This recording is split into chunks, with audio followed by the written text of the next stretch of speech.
Standing on the tarmac at Joint Base Andrews, Donald Trump was asked a straightforward question about Taiwan's president.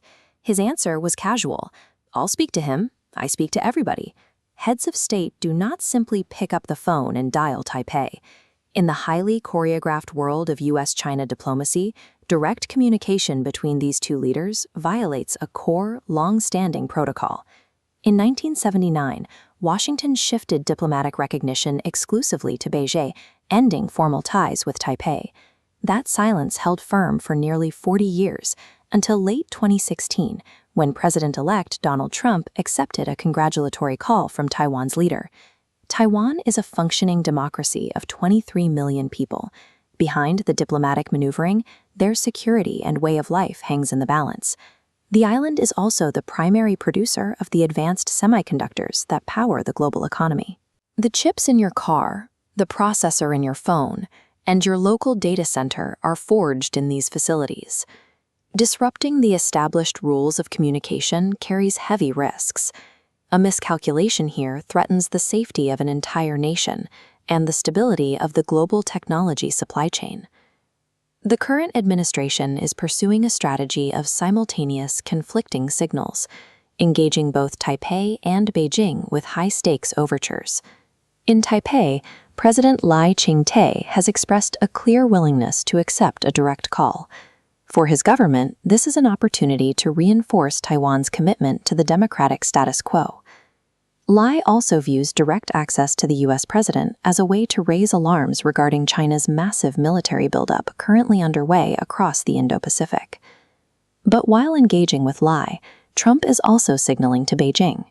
When confirming his intent to speak with the Taiwanese leader, he told reporters, "We'll work on that, the Taiwan problem."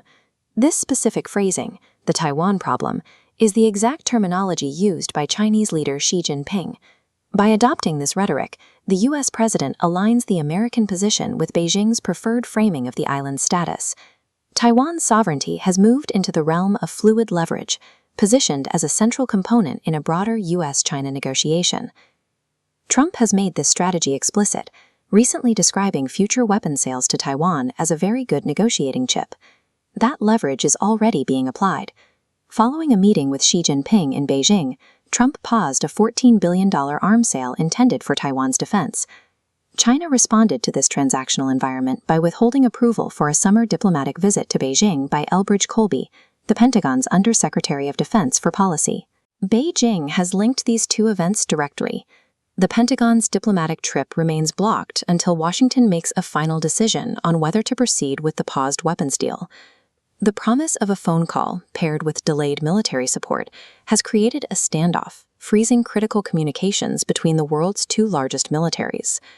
The predictability of the U.S. China relationship has been replaced by a cycle of one-off transactional deals. This shift creates immediate friction with U.S. law, which requires Washington to provide Taiwan with the means to defend itself, regardless of ongoing negotiations. Taiwan now faces a precarious dilemma. They possess an unprecedented direct line to the U.S. president, but they also face deep uncertainty regarding the actual military backing they rely on for survival. The island remains at the center of immense geopolitical forces that are no longer governed by established protocol. Peace in the Taiwan Strait is now a variable in a larger negotiation, dependent on the unpredictable outcomes of transactional superpower diplomacy.